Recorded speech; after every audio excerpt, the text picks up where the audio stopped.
And that's what you're teaching these kids. Correct. It's not just business. No. Okay. How to stand up like you had a pair. Which gets us into the snowflake. Oh.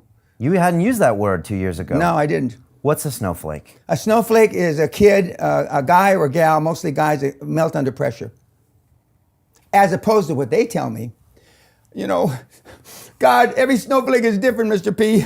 You know, there's not one snowflake that's the same as the other. The trillions and trillions and trillions. I said, yes, that's correct. That's correct. And he says, and so we deserve to be here just like, no, that's not correct. In your opinion, snowflakes melt under pressure. I gave you a couple stats at dinner. I'm going to say them again. They're worth repeating. In 1986, the average man's handshake pressure was 118 pounds. 30-year-old man. I forgot to put the age. 118 pounds. 2016, 96 pounds. A woman, 1986, was 105 pounds. Today, 110 pounds. 110 pounds. Testosterone levels in sperm counts tested 50 years ago, and today they're producing 60 to 70% the amount of testosterone levels in sperm counts as they did. We're dying out.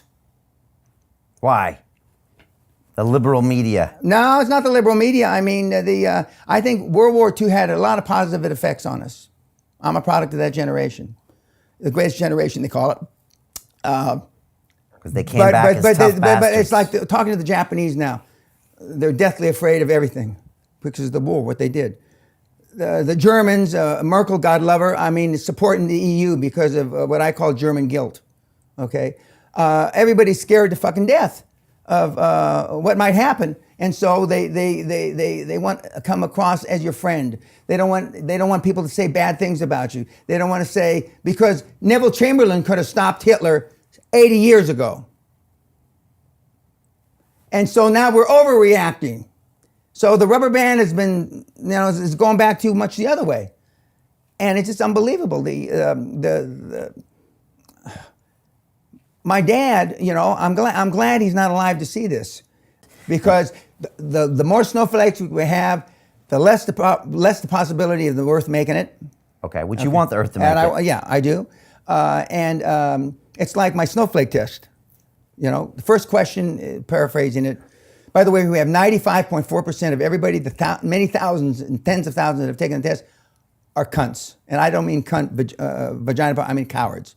First question on the test, paraphrasing it, what would you do if somebody spit in your wife's face? And the answers range from, well, I try to ascertain what kind of day he was having. And if he had a bad day, I try to be understanding. Are you fucking shitting me? I'd be in prison for murder. I would beat the guy to death. Or if I couldn't beat him to death, I'd find somebody in a pipe to beat him to death. Is that what we need today? Everybody? No, I'm not saying that's me though. Okay. Where I come from, the barrio, you spit in a guy's mother's face, you're a dead fucking man. I mean. And you'd like to see more of that in the world? No, right now we're way over at this end. Okay. You don't have to come all the way to my end.